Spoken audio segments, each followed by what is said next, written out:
الحمد لله نحمده ونستعينه ونستغفره ونؤمن به ونتوكل عليه ونعوذ بالله من شرور أنفسنا ومن سيئات أعمالنا من يهد الله فلا مضل له ومن يضلله فلا هادي له ونشهد أن لا إله إلا الله وحده لا شريك له ونشهد أن سيدنا ومولانا محمدا عبده ورسوله صلى الله تعالى عليه وعلى آله وأصحابه وأزواجه وذرياته وبارك وسلم تسليما كثيرا كثيرا أما بعد فأعوذ بالله من الشيطان الرجيم بسم الله الرحمن الرحيم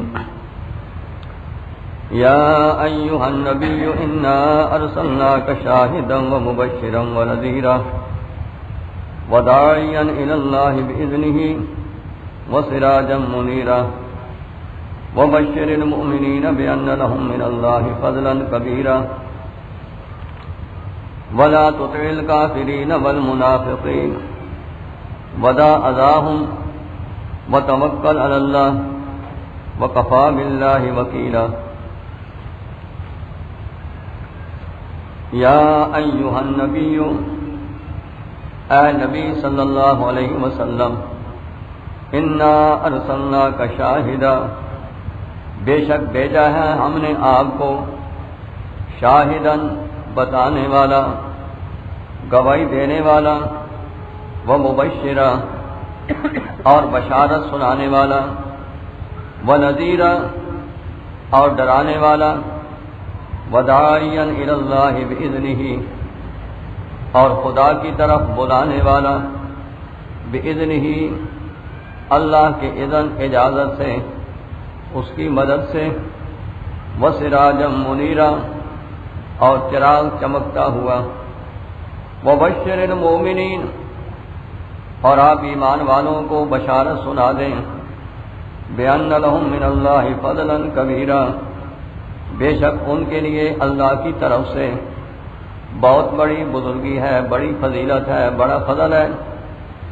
وَلَا تُطِعِ الْكَافِرِينَ وَالْمُنَافِقِينَ، اور مت کہا مانے آپ کافروں کا اور منافقوں کا، وَدَعْ أَذَاهُمْ، اور چھوڑ دیجئے ان کے ستانے کو، وَتَوَكَّلْ عَلَى اللَّهِ، اور بھروسہ کیجئے اللہ پر، وَكَفَى بِاللَّهِ وَكِيلًا، اور کافی ہے اللہ کام بنانے والا۔ سارے حضرات محبت سے دروشی پڑھ لیں۔ اللہم صلی علی محمد وعلی آل محمد کما صلیت علی ابراہیم وعلی آل ابراہیم انک حمید مجید۔ اللہم بارک علی محمد وعلی آل محمد کما بارکت علی ابراہیم وعلی آل ابراہیم انک حمید مجید۔ محترم حضرات، یہ آپ کے سامنے سورہ احزاب کی چند آیتیں پڑھی ہیں۔ ان آیات میں سے پہلی آیت شریفہ میں اللہ پاک نے نبی کریم صلی اللہ علیہ وسلم اور مخصوص صفات کو بیان فرمایا، اور دوسری آیت میں ایمان والوں کو تسلی دیتے ہیں۔ آپ ایمان والوں کو اللہ کی طرف سے بہت بڑے فضل کی اور بڑی بزرگی کی بشارت سنا دیں کہ جب یہ ایمان پہ جمے رہیں گے، انہیں اللہ پاک دنیا میں بھی ساری قوموں پہ برتری عطا فرمائیں گے، بزرگی عطا فرمائیں گے، اور قیامت میں بھی ان کو اللہ کی طرف سے بڑا فضل، بڑی بزرگی، برتری ملے گی۔ آخری آیت میں نبی کریم صلی اللہ علیہ وسلم کو تسلی دیتے ہیں۔ اس میں مخاطب تو آپ کو بنایا، لیکن مقصود ہے ساری امت کو سمجھانا، ایمان والوں کو سمجھانا مقصود ہے۔ فرماتے ہیں کہ آپ کفار اور منافقین کے ستانے کو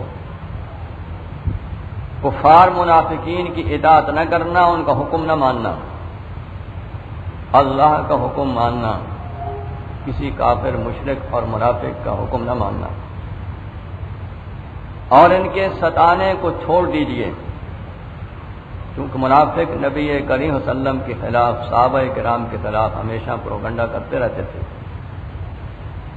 اور پروگنڈے کی وجہ کر کے آپ کو ستاتے تھے، دکھاتے تھے۔ اس میں آپ کو تسلی دیتے ہیں کہ ان کے ستانے کو چھوڑ دیجئے، خدا کی ذات پہ بھروسہ رکھیے، اللہ کافی ہے کارساز، اور ہر مسلمان، ہر مومن کے کام بنانے کے لیے اللہ کافی ہے، سب کے کام وہی بناتا ہے، ساری مخلوق کا کارساز وہی ہے۔ اس میں مخاطب تو آپ کو بنایا، لیکن مقصود ساری امت کو سمجھانا ہے کہ جب سینے میں ایمان ہو، دعویٰ ہو ایمان کا، کہ پھر مومن کی شان نہیں کہ وہ کفار کی بات مانے یا منافقوں کی بات مانے، اسے چاہیے کہ اللہ اس کے رسول صلی اللہ علیہ وسلم کی اتباع کرے، اللہ کے حکم پہ عمل کرے، جناب رسول صلی اللہ علیہ وسلم کی سنت کے مطابق، جیسا کہ صحابہ کرام نے عمل کر کے دکھایا۔ اور منافق لوگ ہمیشہ پیچھے پڑے رہتے ہیں، دنیا میں کوئی ایسا اللہ کا نبی رسول نہیں گزرا، ایسا کو اللہ کا ولی نہیں گزرا کہ جس کے خلاف لوگوں نے پروگنڈے نہ کیے ہوں۔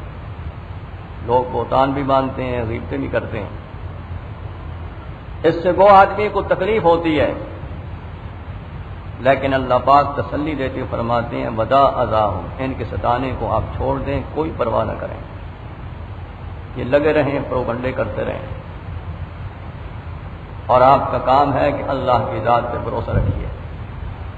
نبی کریم صلی اللہ علیہ وسلم کا تو ہر وقت اللہ کی ذات پہ بھروسہ تھا، ان سے بڑھ کر کے کائنات میں بھروسہ کرنے والا کون ہو سکتا ہے؟ لیکن یہ مسلمانوں کو سمجھایا جا رہا ہے کہ جب آدمی کو دین کا کام کرتا ہے تو پھر پروگنڈے بھی ہوتے ہیں، لوگ بہتان بھی باندھتے ہیں اور ستاتے بھی رہتے ہیں، تو فرمایا کہ ان کے ستانے کی پرواہ نہ کیجیے، اللہ کی ذات پہ بھروسہ رکھیے، اور کارسازی کے لیے، کام بنانے کے لیے اللہ کافی ہیں، جب چاہتے ہیں تو کام بنا دیتے ہیں، اور لوگوں کے پروگنڈوں سے کیا ہو سکتا ہے؟ اس میں مخاطب تو آپ کو بنایا، لیکن مقصود ہے ساری امت مسلمہ کو سمجھانا کہ مومن کا کام یہ ہے کہ ہر موقع پہ جناب رسول صلی اللہ علیہ وسلم کی اتباع کرے، غمی ہے یا شادی ہے، خوشی ہے یا کہ غمی ہے، ہر موقع پہ اللہ کے حکم پر جناب رسول صلی اللہ علیہ وسلم کی سنت کے مطابق عمل کرے، اللہ کے حکموں کو زندہ کرے، رواج دے، آپ کی سنتوں کو اپنے گھر میں، محلے میں، شہر میں، پوری امت میں اس کو رواج دے۔ اور اگر کوئی پروگنڈا کرتا ہے، بہتان باندھتا ہے، تو پرواہ نہ کیجیے، لگاتا رہے، ان کو اللہ کے حوالے کیجیے، ہر وقت اللہ کی ذات پہ بھروسہ رکھیں، اللہ کافی ہے ہر معاملے میں۔ تو اصل یہ ہے کہ ان آیتوں میں سے پہلی آیت شریفہ میں نبی کریم صلی اللہ علیہ وسلم کی مخصوص 5 صفات بیان فرمائیں۔ فرماتے ہیں کہ یا ایھا النبی انا ارسلناک شاہدا، اے نبی کریم صلی اللہ علیہ وسلم، ہم نے آپ کو شاہد بنا کے بھیجا۔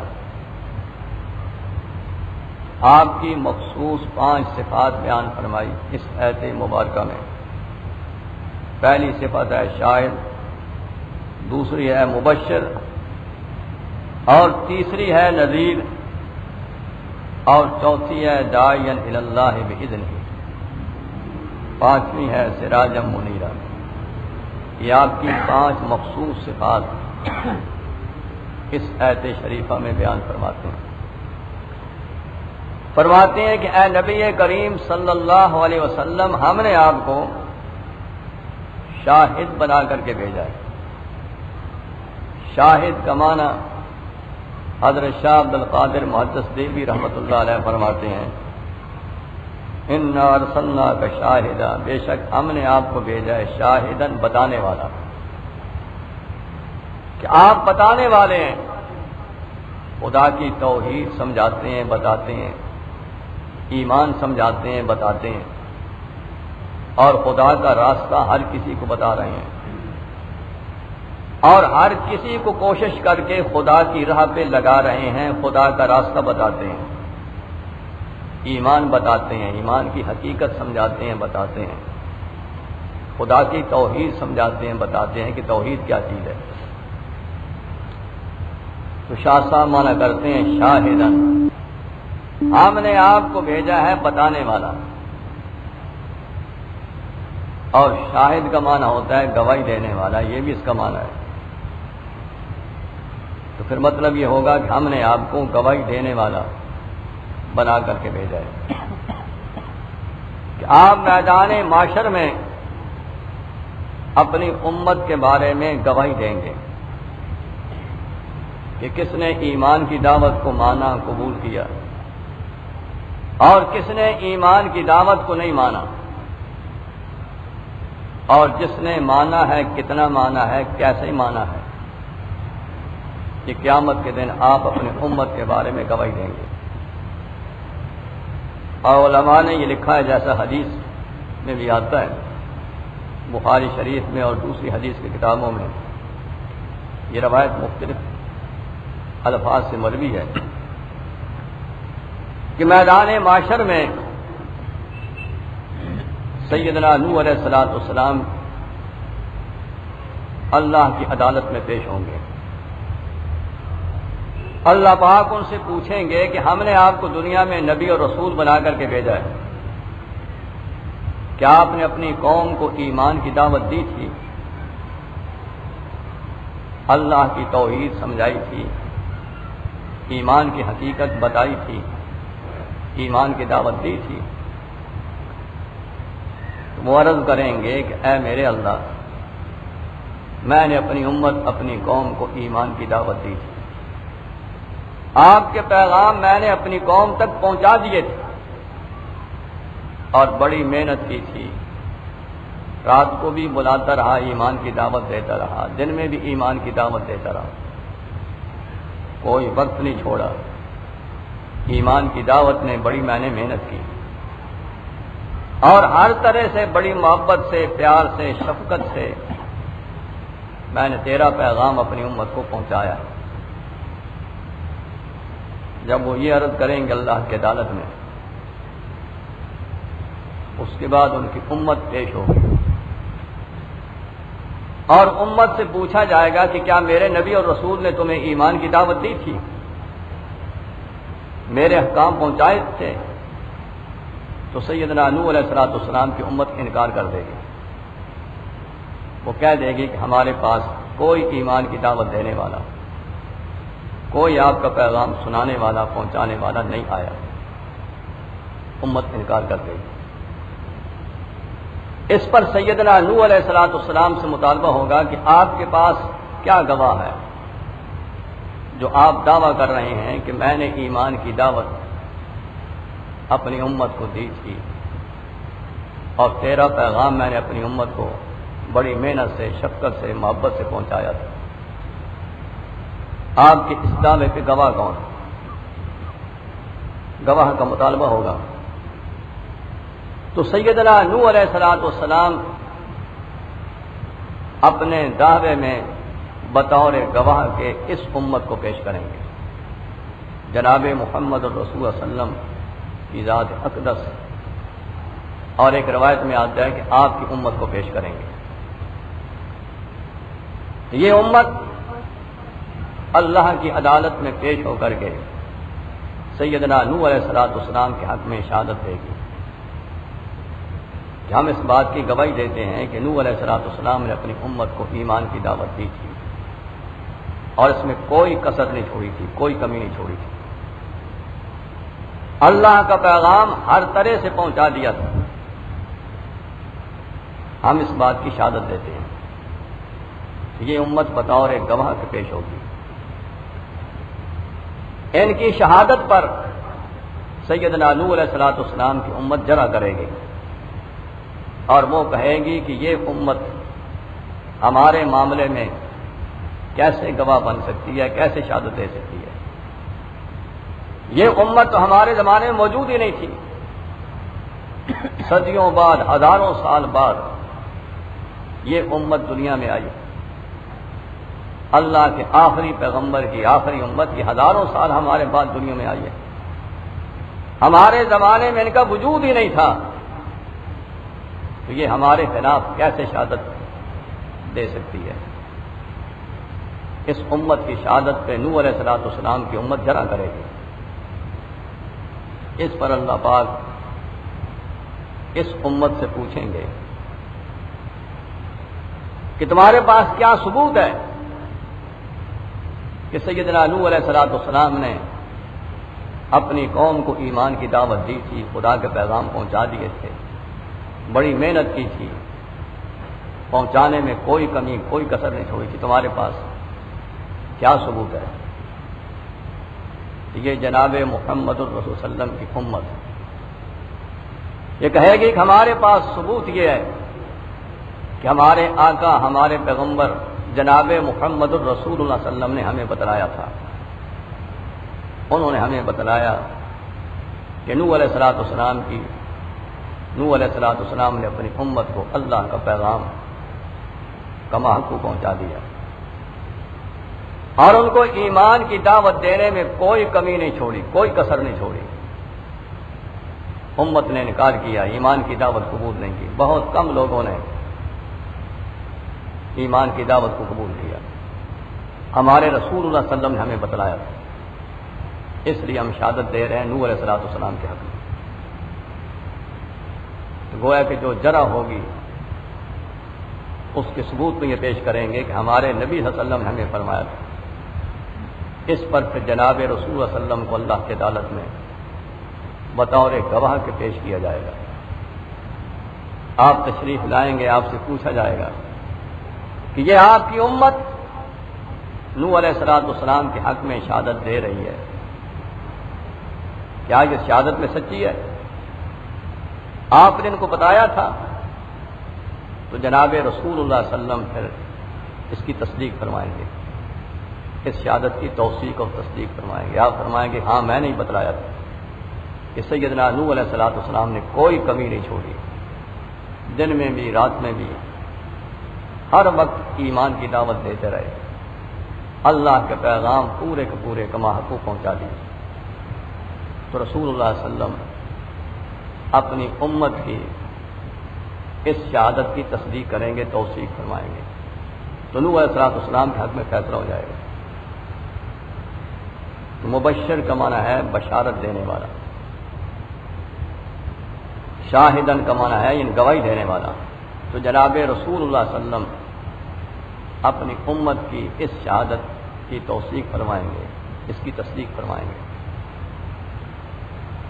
علماء نے فرمایا ہے کہ نبی کریم صلی اللہ علیہ وسلم جو اپنی امت کے بارے میں شہادت دیں گے، جیسا قرآن پاک میں ہے فَكَيْفَ إِذَا جِئْنَا مِنْ كُلِّ أُمَّةٍ بِشَهِيدٍ وَجِئْنَا بِكَ عَلَىٰ هَٰؤُلَاءِ شَهِيدًا، وہ کیسا وقت ہوگا جب کہ ہم ہر امت میں سے گواہ پیش کریں گے، ہر امت کا نبی اپنی امت کے بارے میں اللہ کی بارگاہ میں پیش ہوگا، گواہی دے گا، اور آپ کو ان لوگوں کے مقابلہ میں بلایا جائے گا۔ حدیث پاک میں آتا ہے کہ سیدنا عبداللہ بن مسعود رضی اللہ تعالیٰ عنہ فرماتے ہیں کہ مجھے حضور صلی اللہ علیہ وسلم نے فرمایا کہ یہ قرآن پاک پڑھ کر کے مجھے سنائیے۔ تو میں نے عرض کیا قرآن پاک آپ پہ نازل ہوا، میں کیسے پڑھ کے سناؤں؟ فرمایا کہ نہیں، مجھے پڑھ کے سنائیے۔ جب انہوں نے پڑھنا شروع کیا اور اس آیت مبارکہ پہ پہنچے فَكَيْفَ إِذَا جِئْنَا مِنْ كُلِّ أُمَّةٍ بِشَهِيدٍ وَجِئْنَا بِكَ عَلَىٰ هَٰؤُلَاءِ شَهِيدًا، تو جناب رسول صلی اللہ علیہ وسلم رو رہے، آخرت کا قیامت کا منظر بالکل سامنے آ گیا۔ علماء فرماتے ہیں کہ حضور صلی اللہ علیہ وسلم جو اپنی امت کے بارے میں شہادت دیں گے، اس کا ایک مطلب یہ بھی ہے کہ جناب نبی کریم صلی اللہ علیہ وسلم اپنی امت کے سارے افراد، سارے انسانوں کو بطور اعمال کے پہچانتے ہیں. جیسے کہ بعض روایات میں آتا ہے کہ امت کے اعمال روزانہ صبح و شام حضور صلی اللہ علیہ وسلم کی خدمت میں پیش ہوتے ہیں، فرشتے پیش کرتے ہیں. اور بعض روایات میں آتا ہے کہ ہفتے میں ایک بار پیش ہوتے ہیں. جب امت کے اچھے اور برے اعمال حضور صلی اللہ علیہ وسلم کی خدمت میں پیش ہوتے ہیں تو اعمال کے ذریعے سے جناب رسول اللہ صلی اللہ علیہ وسلم امت کے ہر فرد کو، ہر آدمی کو پہچانتے ہیں. اس آدمی کے عمل کیسے ہیں، نیک ہے کہ برے ہیں. وہ یہ روایات سند کے لحاظ سے ضعیف ہیں، لیکن مختلف طرق سے اسناد سے مروی ہیں. تو جب کوئی روایت مختلف اسناد سے طرق سے مروی ہو اسے قوت حاصل ہو جاتی ہے.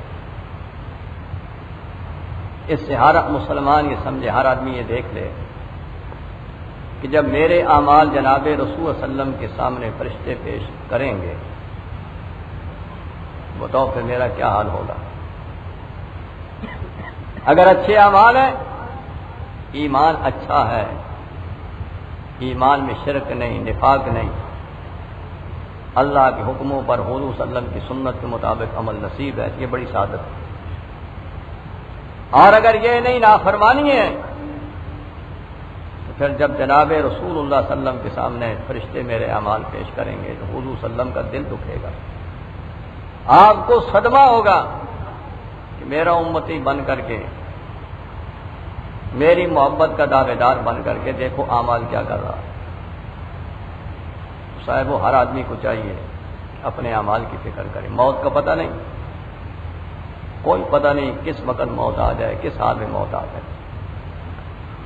اور سب سے قیمتی موت وہ ہے کہ جو ایمان پہ آئے، کامل اسلام پہ آئے، اللہ اس کے رسول صلی اللہ علیہ وسلم کی کامل اور مکمل اطاعت پہ آئے، وہی قیمتی موت ہے.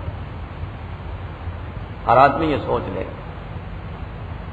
کہ موت نے آنا ہے، کوئی پتہ نہیں کس وقت موت آ جائے. اگر ایمان کی حالت میں، قرآن پاک کی تلاوت کی حالت میں، اللہ کے ذکر کی حالت میں، درود شریف پڑھتے پڑھتے، کلمہ طیبہ پڑھتے پڑھتے اور نیکی کو پھیلاتے ہوئے، دین کی دعوت دیتے ہوئے اگر موت آ جائے تو کتنی بڑی اور قیمتی موت ہے. اور اگر خدا نہ خواستہ ٹی وی، وی سی آر، غلط قسم کی فلمیں دیکھتے دیکھتے اگر موت آ جائے تو ہر آدمی اپنے بارے میں سوچ لے کہ موت میری کس حال میں آئی. فوش قسم کی، بے حیائی قسم کی یہ فلمیں دیکھتے دیکھتے اگر موت آ گئی تو ہر آدمی سوچ لے کہ میرا انجام کیا ہوگا. تو اصل یہ ہے کہ اب بھی وقت ہے، گناہ چھوڑے جا سکتے ہیں. اور توبہ کا دروازہ، رحمت کا دروازہ بند نہیں. بڑے سے بڑا گنہگار آدمی اگر توبہ کر لے تو اللہ پاک اس کے گناہ معاف کر دیتے ہیں. اب تو بلا رہے ہیں اللہ کی بارگاہ میں آ جائے اور اخلاص کے ساتھ توبہ کر لے تو اللہ پاک توبہ قبول فرماتے ہیں. خود فرما رہے ہیں یا عبادی الذین اسرفوا علی انفسہم لا تقنطوا من رحمت اللہ. اے میرے وہ بندو جو اپنے گناہوں پہ، اپنی جانوں پہ گناہ کر کے ظلم کر بیٹھے ہو، تو وہ اللہ کی رحمت سے نا امید نہ بنو. اب بھی توبہ کر لو.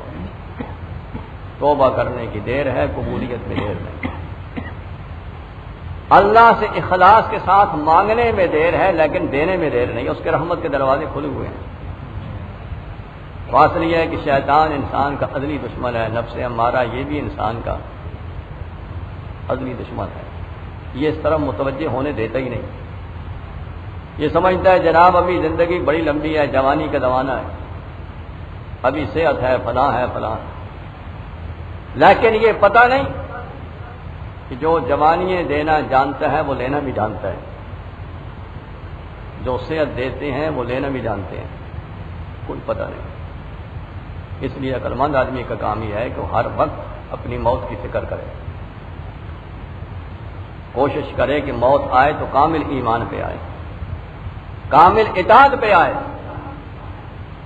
تو حاصل یہ ہے کہ بعض روایات میں آتا ہے کہ نبی کریم صلی اللہ علیہ وسلم کی خدمت میں روزانہ امت کے اعمال پیش ہوتے ہیں یا ہفتے میں ایک مرتبہ پیش ہوتے ہیں۔ تو اعمال کے ذریعے سے جناب رسول صلی اللہ علیہ وسلم اپنے ایک ایک امتی کو پہچانتے ہیں۔ اللہ پاک بتلا دیتے ہیں کہ آپ کی امت کیا کر رہی ہے، تو خود سوچ لیں۔ یہ گناہ جب حضور صلی اللہ علیہ وسلم کے سامنے پیش ہوتے ہوں گے، یہ نافرمانیاں، یہ گناہ، یہ بے حیائی اور یہ جھوٹ، دھوکہ، فریب، سود خوری، رشوت خوری، جب یہ پیش ہوتے ہوں گے تو کیا آپ دیکھ کر کے خوش ہوتے ہوں گے؟ یہ آپ کے دل کو دکھانے والے اعمال ہیں۔ تو مسلمان، کلمہ پڑھنے والا مسلمان تو بڑا قیمتی ہے، اس کا یہ شان نہیں ہونی چاہیے، نہ اس کی یہ شان ہوتی ہے کہ وہ نافرمانی کر کے اپنے اللہ کو بھی ناراض کرے اور جناب رسول اللہ صلی اللہ علیہ وسلم کو بھی ناراض کرے۔ یہ مسلمان کی شان نہیں۔ اس لیے غفلت اور سستی کو دور کر کے اللہ کی طرف رجوع کرنی چاہیے۔ فرماتے ہیں کہ ہم نے آپ کو بھیجا ہے شاہدن، بشارت سنانے والا، بتانے والا، بشارت سنانے والا، وہ مبشرہ، اور بشارت دینے والا، وہ نذیرہ، اور ڈرانے والا۔ جو لوگ اللہ کی فرما بردار ہیں، اللہ کے حکموں پہ عمل کرتے ہیں، جناب رسول اللہ صلی اللہ علیہ وسلم ان کو جنت کی بشارت دیتے ہیں، اللہ کی رضا کی بشارت دیتے ہیں کہ اللہ پاک ایسے لوگوں سے راضی ہو جاتے ہیں۔ اور جو لوگ گناہ کرتے ہیں، نافرمانیاں کرتے ہیں، ایسے نافرمانوں کو حضور صلی اللہ علیہ وسلم اللہ کے عذاب سے ڈراتے ہیں کہ دیکھو گناہ و نافرمانیوں کا انجام اچھا نہیں۔ پہلی قومیں جو تباہ و برباد ہوئی ہیں تو وہ بھی نافرمانیوں کی وجہ سے، انہوں نے نبی کی دعوت کو قبول نہیں کیا اور نافرمان بن گئے، پھر نافرمانی کی عادت بن گئی، مزاج بن گیا، نتیجہ یہ نکلا کہ دنیا میں بھی خدا کی پکڑ آ گئی، دنیا بھی برباد ہوئی، آخرت برباد ہوئی۔ تو نبی کریم صلی اللہ علیہ وسلم کی اور صفت یہ ہے کہ آپ بڑی شفقت سے، محبت، پیار سے نافرمانوں کو، مجرموں کو نافرمانی کے انجام سے ڈراتے ہیں، نافرمانی کے انجام سے ڈراتے ہیں کہ دیکھو ان کا انجام اچھا نہیں۔ آدمی خدا کی پکڑ میں آ جاتا ہے، چھوڑ دے۔ وداعیا الی اللہ باذنہ، چوتھی آپ کی صفت یہ ہے آپ اللہ کی طرف بلانے والے ہیں، باذنہ، اللہ کے حکم سے، اس کے اذن سے، اس کی مدد سے۔ نبی کریم صلی اللہ علیہ وسلم کی اور صفت اور شان یہ ہے آپ داعی الی اللہ، اللہ کی طرف ہر کسی کو بلانے والے ہیں، امیر ہے، غریب ہے، واقف ہے، ناواقف ہے، کوئی بھی بولی بولنے والا ہے، کسی قبیلے اور خاندان سے تعلق رکھنے والا ہے، بڑے سے بڑا اکھڑ مزاج کیوں نہیں، نبی کریم صلی اللہ علیہ وسلم کی شان یہ ہے کہ بڑی محبت پیار سے بڑے بڑے اکھڑ لوگوں کو آپ نے ایمان کی دعوت دی، اور ایسی دعوت دی کہ اللہ نے ان کے سینے کو کھول دیا اور ایمان قبول کر کے جناب رسول صلی اللہ علیہ وسلم کی صحبت میں بیٹھ کر کے ان کے سینے منور ہو گئے۔ تو چوتھی آپ کی صفت یہ ہے داعیا الی اللہ باذنہ، آپ اللہ کی طرف بلانے والے ہیں اس کے حکم سے۔ یہاں فرمایا باذنہ، اللہ کے حکم سے داعی الی اللہ ہے۔ علماء فرماتے ہیں یہ قید اس لیے لگائی کہ دعوت الی اللہ، خدا کی طرف خدا کے بندوں کو بلانا یہ آسان کام نہیں، یہ بڑا مشکل کام ہے، اس میں لوگ مخالف بھی ہوتے ہیں، بائیکاٹ بھی کرتے ہیں، اور بڑی مصیبتیں اٹھانی پڑتی ہیں۔ جب تک خدا کی مدد ساتھ نہ ہو تو دعوت الی اللہ کا کام کرنا کوئی آسان نہیں، بڑا مشکل ہوتا ہے، اپنے بھی مخالف ہو جاتے ہیں۔ تو باذن ہی کی قید لگا کر کے یہ بتلا دیا کہ دعوت الی اللہ کا کام کو آسان نہیں، اللہ کی مدد جب شامل حال ہو تو پھر یہ آسان ہو جاتی ہے، ورنہ یہ مشکل ہوتا ہے۔ تو گویا کہ دعوت کے کام کرنے والے علماء، اولیاء اور اس امت کے صلحاء،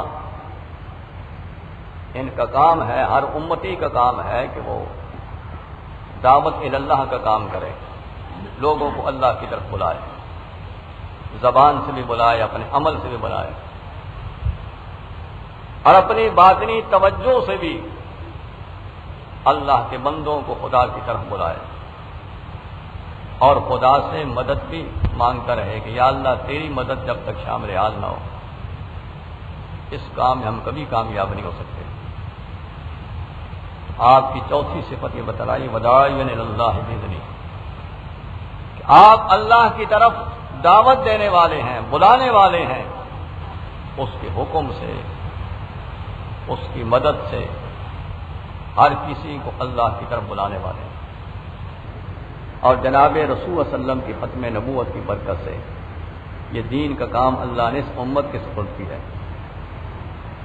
ہر امتی کو چاہیے کہ وہ اللہ کی طرف اللہ کے بندوں کو بلائے، اخلاص سے، محبت سے، پیار سے، نہ یہ کہ کسی پہ تان کرنا شروع کر دیں، بلکہ پیار سے بلائے، شفقت سے بلائے، ہمدردی سے بلائے۔ وسراجا منیرا، آپ کی پانچویں صفت یہ بتلاتے ہیں کہ آپ سراج منیر ہیں۔ سراج کہتے ہیں چراغ کو، اور منیر کہتے ہیں روشن کرنے والا۔ آپ کو ہم نے سراج منیر بنا کر کے بھیجا، جیسے داعی اللہ بنا کر کے بھیجا ہے، سراج منیر بنا کر کے بھیجا، روشن کرنے والا چراغ بنا کر کے بھیجا۔ تو بہکیے وقت حضرت قاضی ثناء اللہ پانی پتی رحمۃ اللہ علیہ نے اپنی تفسیر مدری میں یہ لکھا ہے، وہ فرماتے ہیں کہ داعیا الی اللہ باذنہ، یہ جناب رسول صلی اللہ علیہ وسلم کی صفت ہے باعتبار آپ کی زبان کے۔ آپ اپنی ذات زبان مبارک کے لحاظ سے داعی الی اللہ، زبان سے اللہ کی طرف دعوت دے رہے ہیں۔ یہ داعیا الی اللہ جو آپ کی صفت ہے تو یہ باعتبار آپ کی زبان مبارک کے، اور سراج منیر روشن کرنے والا چراغ بنا کے ہم نے آپ کو بھیجا، یہ آپ کی صفت ہے آپ کے قلب مبارک کے اعتبار سے۔ آپ اپنے قلب مبارک کے لحاظ سے ایمان والوں کے قلوب کو روشن کر رہے ہیں، ایمان والوں کے قلوب کو اپنے قلب مبارک کے ذریعے سے ان کے قلوب کو ایمان سے روشن اور منور کر رہے ہیں، اخلاص سے روشن اور منور کر رہے ہیں۔ تو حضرت قاضی ثناء اللہ پانی پتی نور اللہ مرکزہ فرماتے ہیں کہ سراج منیرہ یہ آپ کی جو صفت ہے یہ آپ کے قلب مبارک کے اعتبار سے، آپ کی صحبت میں جو بھی آ کے بیٹھتا ہے آپ کی باطنی توجہ کی برکت سے اس کا قلب روشن ہو جاتا ہے، ایمان کی روشنی سے، اخلاص کی روشنی سے منور ہو جاتا ہے۔ اسی لیے صحابہ کرام کی شان ساری امت سے افضل اور اعلیٰ، کہ صحابہ کرام کے قلوب ایمان کی روشنی سے منور ہوئے، انہوں نے جناب رسول اللہ صلی اللہ علیہ وسلم کے قلب مبارک سے بلا واسطہ نور حاصل کیا، بلا واسطہ۔ ان کو جو فیض ملا ہے تو جناب رسول صلی اللہ علیہ وسلم کی ذات اقدس سے بلا واسطہ ملا۔ ان کے قلوب ایمان کے نور سے منور ہوئے، اخلاص کے نور سے منور ہوئے بلا واسطہ، آپ کے قلب مبارک سے بلا واسطہ ان کے قلوب نے ایمان کا نور حاصل کیا، ایمان اور اخلاص کے نور سے بلا واسطہ منور ہوئے۔ اور باقی امت کے مسلمانوں کے قلوب جو ایمان کے نور سے منور ہوتے ہیں تو وہ صحابہ کرام کے واسطہ سے واسطہ در واسطہ، جیسے اولیاء اللہ کی صحبت میں آدمی بیٹھتا ہے ان کے قلب کے نور سے بیٹھنے والوں کے نور جو قلوب جو ہیں یہ منور ہوتے ہیں. یہ حضرات سلسلہ نقشبندیہ مجددیہ میں جو مراقبہ کرواتے ہیں تو وہ مراقبہ اسی کیفیت سے کرواتے ہیں کہ آدمی خدا کی طرف متوجہ ہو کر کے فیض کے انتظار میں بیٹھے اور یوں سمجھے کہ جناب رسول اللہ صلی اللہ علیہ وسلم کے قلب مبارک پر اللہ کی بارگاہ سے فیض آ رہا. اور ہمارے سلسلہ کے جتنے پیر ہیں ان کے قلوب جناب رسول اللہ صلی اللہ علیہ وسلم کے قلوب کے سامنے ہیں. اور یہ سلسلہ بسلسلہ میرے شیخ کا قلب جو ہے یہ جناب رسول اللہ صلی اللہ علیہ وسلم کے قلب مبارک کے سامنے ہے اور ان کے قلوب سے میرے قلب پہ فیض آ رہا. اس کو کہتے ہیں مراقبہ کہ فیض کے انتظار میں یوں خیال کر کے بیٹھے. تو حاصل یہ ہے کہ سراجم منیرہ یہ رسول اللہ صلی اللہ علیہ وسلم کی صفت ہے باعتبار آپ کے قلب مبارک ہے. آپ اپنے قلب کے نور سے ایمان والوں کے قلوب کو روشن کر رہے ہیں، منور کر رہے ہیں. اور علماء نے یہ بھی لکھا ہے کیونکہ حضرات انبیاء علیہ الصلوۃ والسلام دنیا میں وفات پانے کے بعد اپنی قبور میں زندہ ہوتے ہیں، ان کو برزخی زندگی حاصل ہوتی ہے. جس زندگی کی کیفیت تو اللہ ہی جانتے ہیں. تو انبیاء علیہ الصلوۃ والسلام وفات کے بعد بھی اپنے قبور میں زندہ ہوتے ہیں. جب وہ زندہ ہے ان کے قلوب کے نور سے ایمان والوں کے قلوب وفات کے بعد بھی روشنی حاصل کر رہے ہیں. وفات کے بعد بھی ایمان والوں کے قلوب جناب رسول اللہ صلی اللہ علیہ وسلم کے قلب مبارک کے نور سے روشن ہو رہے ہیں، فیض حاصل کر رہے ہیں. تو یہ آپ کی صفت آپ کے قلب مبارک کے اعتبار سے ہے. آپ کو ہم نے سراجم منیرہ روشن کرنے والا چراغ بنا کے بھیجا ہے. ایسا چراغ جو ایمان والوں کے قلوب کو روشن کر رہا ہے، منور کر رہا ہے. علماء فرماتے ہیں کہ یہاں آپ کے قلب مبارک کی تشبیہ چراغ سے دی ہے. حالانکہ آپ کا قلب مبارک کی روشنی اور نور جو ہے وہ آفتاب کے نور سے بھی زیادہ ہے. تو سورج کی روشنی کے ساتھ تشبیہ نہیں دی بلکہ چراغ کی روشنی کے ساتھ تشبیہ دی. اس کی کیا وجہ ہے؟ سورج تو ساری دنیا کو روشن کر رہا ہے لیکن دنیا کے ظاہر کو روشن کر رہا ہے. اور جناب رسول اللہ صلی اللہ علیہ وسلم کا قلب مبارک تو ساری دنیا کے باطن کو قلوب کو روشن کر رہا ہے. آپ کے قلب مبارک کی روشنی تو آفتاب کی روشنی سے بھی زیادہ بڑی ہوئی ہے. تو یہاں اللہ پاک نے آپ کے قلب مبارک کی تشبیہ سراج منیر کے ساتھ روشن کرنے والے چراغ کے ساتھ تشبیہ دی، آفتاب کے ساتھ تشبیہ کیوں نہیں دی؟ تو علماء فرماتے ہیں اس کی وجہ یہ ہے کہ آفتاب سے روشنی حاصل کرنا آسان نہیں ہوتی اور ہر وقت آفتاب سے روشنی حاصل ہو بھی نہیں سکتی. لیکن چراغ سے روشنی حاصل کرنی آسان ہے، اپنے اختیار میں ہے اور ہر وقت روشنی حاصل ہو سکتی ہے. جو بھی شخص ایمان لائے حالات کے ساتھ اور جناب رسول اللہ صلی اللہ علیہ وسلم کی اتباع شروع کر دے اس کو جناب رسول صلی اللہ علیہ وسلم کے قلب مبارک سے ایمان کی روشنی ملے گی، ایمان کا نور ملے گا. تو جس طرح چراغ سے روشنی حاصل کرنا آسان ہے، اپنے اختیار میں ہے، ہر وقت حاصل ہو سکتی ہے، اسی طرح مومن کے قلب کو بھی جناب رسول صلی اللہ علیہ وسلم کے قلب مبارک سے روشنی ہر وقت حاصل ہو سکتی ہے. ہر کام میں آپ کی اتباع کرے، آپ کی سنت کو زندہ کرے، رواج دے، آپ کے قلب مبارک سے اس کا قلب منور ہو جائے گا، روشن ہو جائے گا. بہرحال آپ کی پانچویں صفت کے بیان فرمائی سراجم منیرہ، ہم نے آپ کو روشن کرنے والا چراغ بنا کر کے بھیجا ہے. آپ کی کتنی بلند شان اللہ پاک نے بیان فرمائی.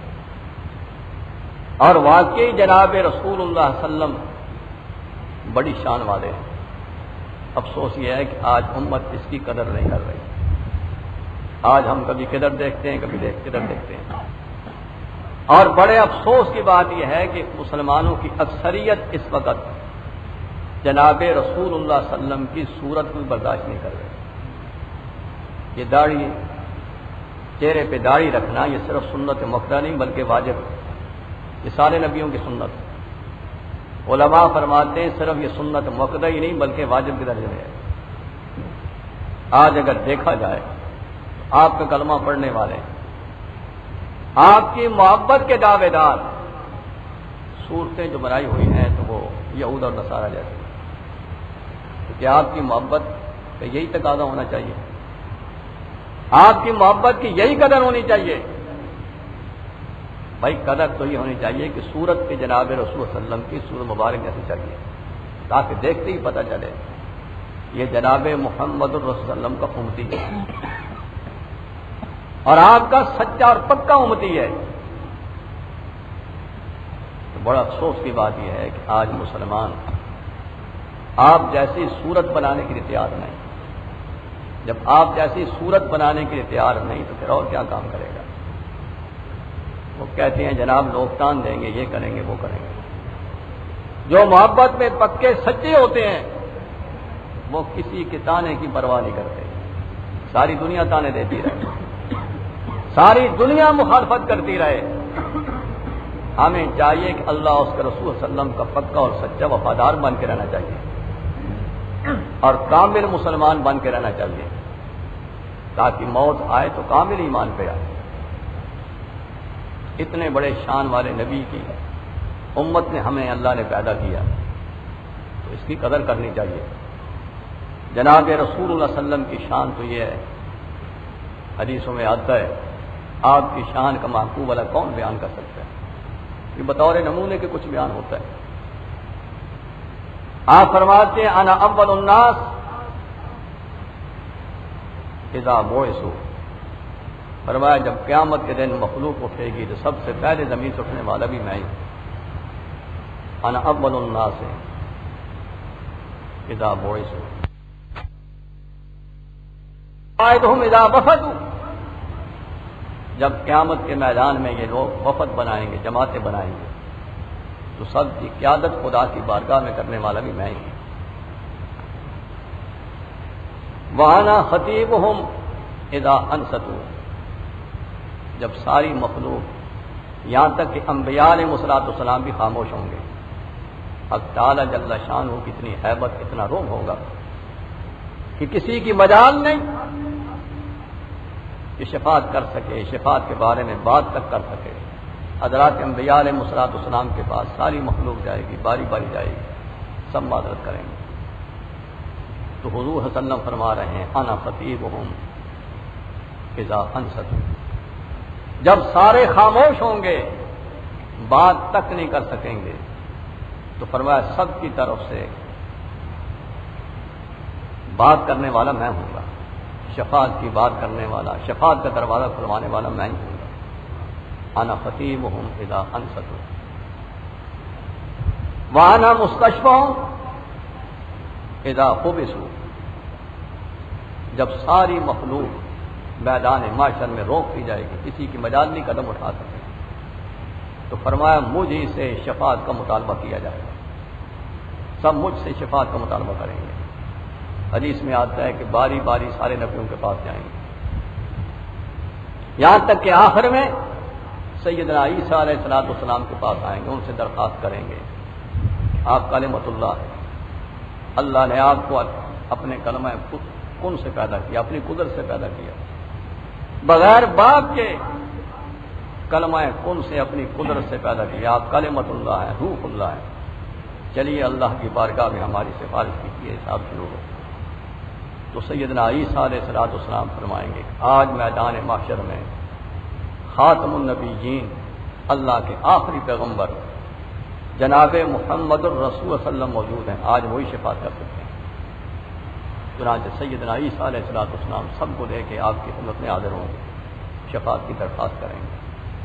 اور جناب رسول اللہ صلی اللہ علیہ وسلم سب کی شفاعت، اولین آخرین کی شفاعت فرمائیں گے۔ اس کو شفاعت کبریٰ کہتے ہیں۔ اس لیے فرمایا انا مستشفع اذا حبسوا، جب سارے روک دیے جائیں گے، کسی کی مجال نہیں قدم اٹھائے، تو مجھ ہی سے شفاعت کا مطالبہ کیا جائے گا، میں ہی سب کی سفارش کرنے والا ہوں، شفاعت کرنے والا ہوں۔ اور فرمایا انا مبشرہم اذا آئسوا، جب سارے نومید ہو جائیں گے، اللہ کی رحمت کی بشارت دینے والا بھی میں ہی ہوں گا۔ الکرامۃ والمفاتیح یومئذ بیدی، ساری بزرگیاں، اللہ کی رحمتوں کے دروازوں کی چابیاں اس دن فرمایا میرے ہاتھ میں ہوں گی۔ ولواء الحمد یومئذ بیدی، اللہ کی تعریف کا جھنڈا اس دن میرے ہاتھ میں ہوگا۔ وانا اکرم ولد آدم علی ربی، میں اپنے رب کی بارگاہ میں سیدنا آدم علیہ السلام کی ساری اولاد میں سے سب سے زیادہ عزت والا ہوں۔ یطوف علیہ الف خادم کأنہم بیض مکنون اور لؤلؤ منثور، فرمایا 1000 خادم میرے آس پاس ہوں گے، 1000 خادم، اور وہ ایسے خوبصورت ہوں گے جیسا معلوم ہوتا ہے کہ خوبصورت انڈے ہوتے ہیں، اتنے خوبصورت انڈے جن پر کسی قسم کا گرد و غبار نہ ہو، جو گرد و غبار سے محفوظ، اور لؤلؤ منثور، اس طرح میرے آس پاس پھریں گے جیسے کہ موتی ہیں بکھرے ہوئے۔ تو جناب رسول صلی اللہ علیہ وسلم کی کتنی بلند شان، اللہ کرے کہ آپ کے ہر امتی کے دل میں یہ باتیں بیٹھ جائیں، اور ایسی بیٹھیں یہ چیزیں ہر امتی کو حضور صلی اللہ علیہ وسلم کی اتباع پہ آمادہ کریں، اتباع پہ لگائیں۔ بالخصوص اس فتنے کے دور میں جو لوگ اللہ کے حکم پر حضور صلی اللہ علیہ وسلم کی سنت کے مطابق عمل کرتے ہیں، وہ بڑے مجاہد اور بڑی شان والے ہیں، بڑے قیمتی ہیں۔ ایسے لوگوں کو جب معاوضہ ثواب ملے گا تو وہ پہنوں کے برابر ملے گا۔ اس لیے حضرات اولیاء اللہ فرماتے ہیں کہ یہ دور تو لوٹ کا دور ہے، کہ محنت تھوڑی لیکن معاوضہ جو ملے گا، بدلہ جو ملے گا تو بہت زیادہ ملے گا۔ اللہ پاک ہم سب کو احساس عطا فرمائے اور جناب رسول صلی اللہ علیہ وسلم کی اتباع عطا فرمائے۔ آپ کی سنت کے رنگ میں اللہ تعالیٰ آپ کے ہر امتی کو رنگین فرما دے۔ حضرات اولیاء اللہ کی مجالس صحبت میں بیٹھنے کا مطلب یہی ہوتا ہے، ان سے بیعت ہونے کا مطلب اللہ کا نام سیکھ کے اللہ کرنے کا مطلب یہی ہوتا ہے، تاکہ دل کی بیماریوں کا علاج ہو جائے اور خدا کی محبت پیدا ہو اور جناب رسول صلی اللہ علیہ وسلم کی محبت پیدا ہو۔ یہ محبت اللہ کے حکموں پر حضور صلی اللہ علیہ وسلم کی سنت کے مطابق عمل کروانے والی ہے۔ اللہ مجھے آپ کو بھی ان باتوں پہ عمل کرنے کی توفیق عطا فرمائے اور پوری دنیا میں سنت کو رواج دینے کی توفیق عطا فرمائے۔ اپنے گھروں میں، محلے میں، مردوں میں، عورتوں میں، پڑھوں ہوں میں، ان پڑھوں میں، سب میں کام کیا جائے اور سب میں حضور صلی اللہ علیہ وسلم کی سنت کو رواج دیا جائے، ہر مسلمان حضور صلی اللہ علیہ وسلم کی سنت پہ عمل کرنے والا ہو جائے۔ وما علینا الا البلاغ۔